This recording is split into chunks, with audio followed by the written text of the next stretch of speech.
Dear learners, welcome to the first session of BMS 002 Management Functions. This is a part of the second course of Certificate in NGO Management. You have already gone through different aspects of NGO management, like what is NGO, how they work, how they are formed, and what is the role of NGOs, what kind of strategies the NGOs should follow. All these aspects, especially the communication aspects and reporting aspects, and then the role of radios and mobiles in NGOs, all this you have already seen and you have already learned in different sessions in the course 1, that is BMS 001 Introduction to NGO Management. Now in this course we would be studying various functions related to NGOs. What are the legal procedures, what kind of office documentation is there, different functional areas, like we would be studying the marketing aspects, we would be studying the projects related, project proposal related aspects, the project management part, the monitoring aspects. We would be studying the financial aspects as well, like how the resources are being mobilized. All this we would be studying in the next 12 weeks.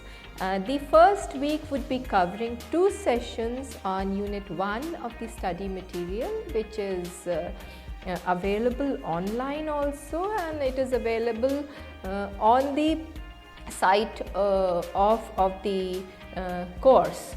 And in this the Unit 1 is related to legal procedures, so 2 sessions would be there. First is the legal procedures 1 and legal procedures 2. Now starting with what is a legal procedure. When we talk about the word legal, that means law. Anything which is governed by laws, which is governed by certain rules, which is governed by certain regulations, which is governed by certain procedures. So even the NGOs, they have to follow certain rules and procedures, or they have to follow certain norms related to the law.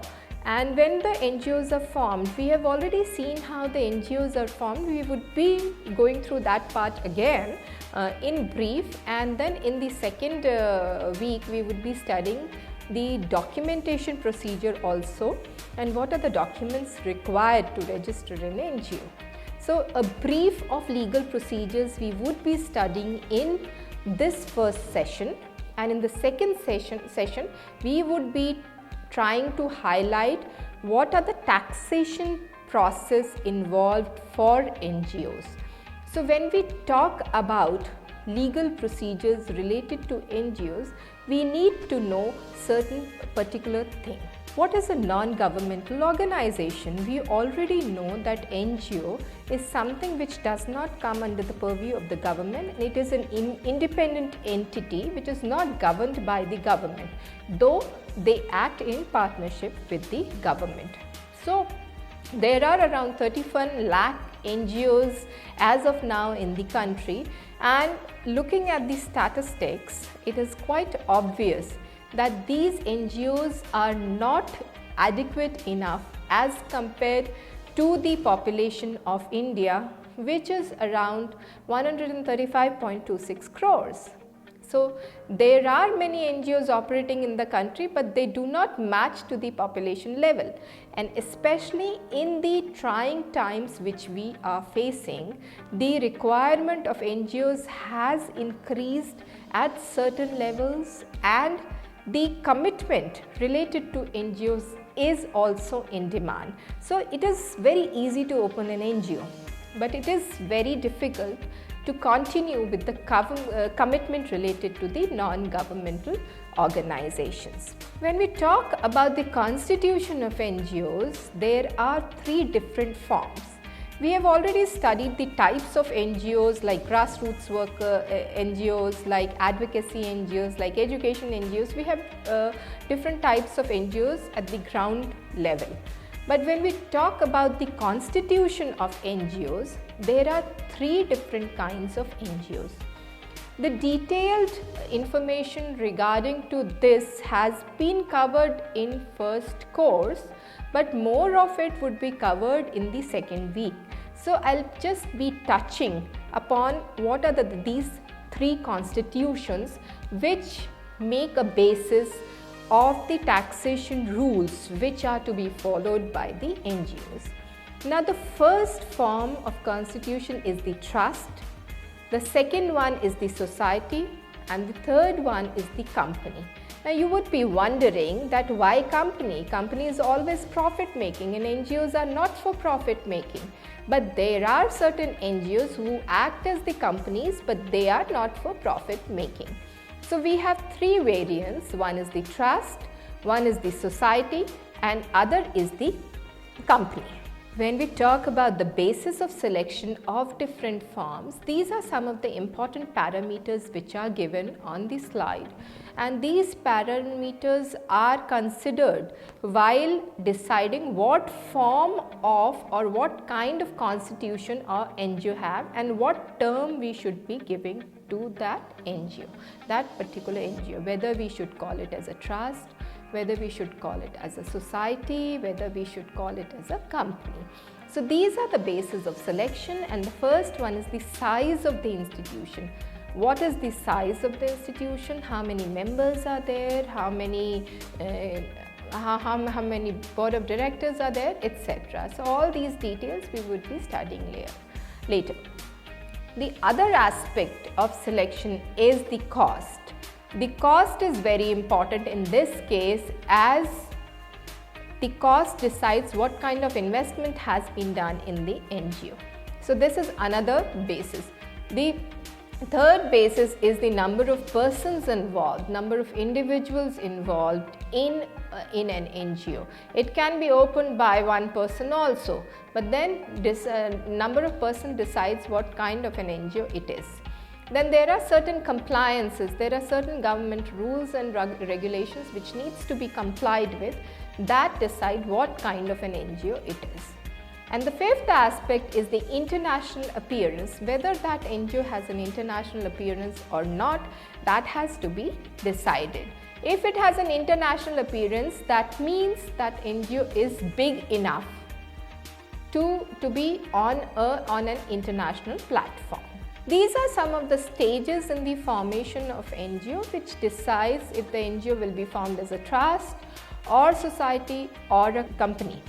But in certain cases, usually what happens is whenever there is an NGO, usually the like-minded, they come together and then they form a certain kind of a trust, society or a company. The other aspect which is important while forming an NGO is to get a name for that NGO and get it approved. Then you have to have a registered deed for that NGO. How to do it? We'll see it later. There is a requirement of procuring the no objection certificate from the owner if it is in a land which is being hired. If it is the owner's land, then there is no issue. Then you have to submit the proof of residence and the identification of persons or the members concerned. The other stages in the formation of NGOs is the importance of the relevant documents which need to be submitted to the concerned authority. If it is a trust, it has to be submitted to the local authorities. If it is a society, to the state authorities. It depends what kind of an NGO it is. Getting the registration certificate from the concerned authority is again very important. Then you have to get the PAN card for the NGOs, the bank accounts in the names of the NGOs, procuring exemption under section 80G, this we'll be seeing because this is a part of the legal procedures, getting clearances from the RBI for receiving foreign funds because there is a regulatory act related to it. Then annual tax returns of the NGOs needs to be filed. Now coming to the next part, and we'll see what is a trust. This is basically created for the purpose of charitable or the religious regions. So trust can be of two kinds. One is the charitable purpose and the other is the religious purpose. It is usually constituted by a trust deed, and there are no specific statutes available for the trust. It comes under the Charitable Endowment Act 1890, and now based on this, the charitable trust is formed. The religious trust is formed based on the Charitable and the Religious Act 1920. So there are two types of trust. One is the charitable trust and one is the religious trust. So charitable trust is based on Charitable Endowment Act, and religious trust is based on Charitable and Religious Act. Now if you see an example of the trust, now this I have taken it from the website of mankiawaz.com. Now if you see, this is a trust. This picture shows that this is a trust which is basically dealing with the downtrodden. Usually all the NGOs, they deal with the poor people and the rural poor or semi-urban poor, and they work for the children, they work for the senior citizens, they work for the old age people. So it depends what kind of a trust is. Now it says that give a hand to make the better world. That means that they are working for the people who can be made independent enough to survive in the world. So if you go to their site, you will find that this trust is working on various societal issues which are covered. So this is just an example of a trust. Trust can be established by any legal entity through the registered trust, and it defines clearly the aims and objectives of the trust. There are different steps to form the trust. The first one is select the name of the trust. It's just like when we were talking about formation of NGOs, one has to decide the name. So similarly it happens with the trust, similarly it happens with the society, similarly it happens with the company. So the name has to be, because the name has to be registered, right? So that is why first step is to select the name of the trust and draft the trust deed in such a way which gives all the details of the bylaws of the trust that we would be seeing in the second week. The trust can have one or more persons to govern and operate the trust. As I had said earlier, that any NGO can start with one person and it can increase to number of persons. The another important document which a trust needs to submit is or a trust needs to get is to have a PAN card for the trust, the bank account in the name of the trust for regulation of funds, because the funds would be coming, so where the funds would be going, so the funds should not go to an individual's name. So that is why the name of the trust is important, and the bank account has to be opened in the name of the trust, and the PAN card has to be procured in the name of the trust. Getting exemption under section 80G of the Income Tax Act, again for that you have to register. Getting clearances from RBI, annual tax returns, all are same stages which is required for the formation of any kind of an NGO. Now we come to the another constitution of NGO, that is a society, which can be formed under the respective cooperative laws of the state, because every state has its rules and regulations.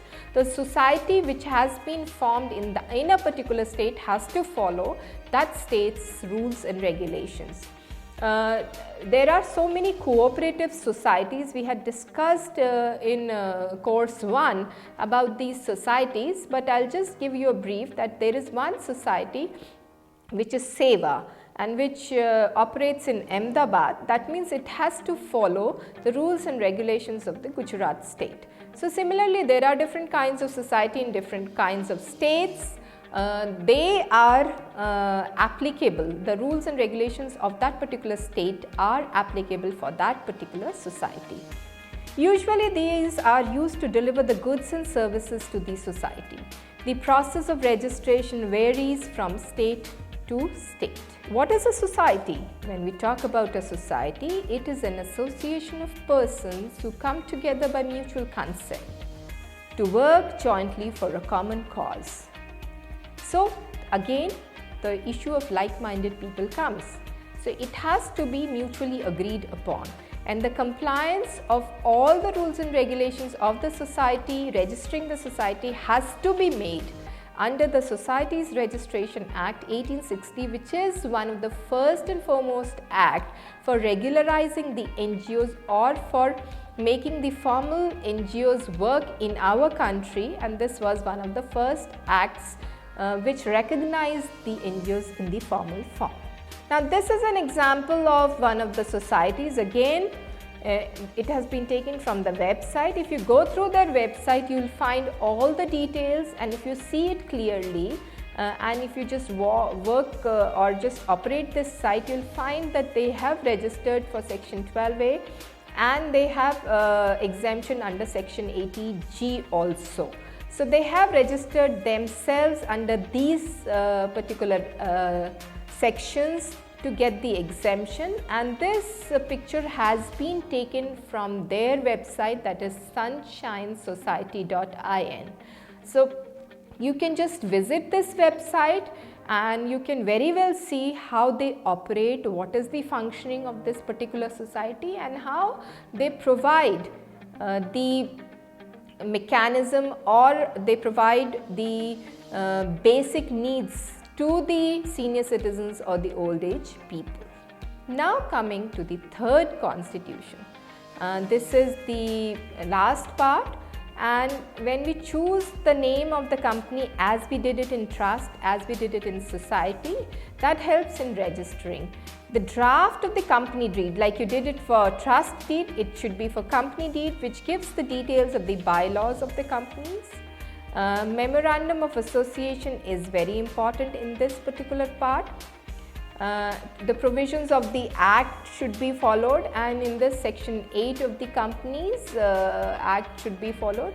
Details of all the promoters and proposed directors has to be given clearly, and details of the assets and liabilities of the company should be given.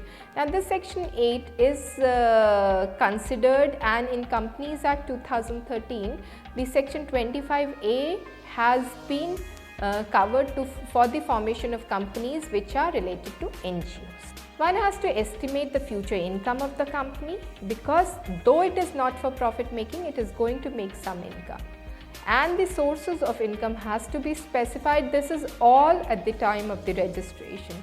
The objects of expenditures, where the money would be spent, how the money would be used, where the resources should be sent, so that it is for the welfare of the society, because NGO's mandate is the welfare of the society. So the brief of the work done by the association and proposed work to be done after registration as per the provisions of section 25 has to be given. What is the ground of application, why the company is being formed, everything has to be given. Declaration of each member as per the provisions of section 203 has to be given in case of companies.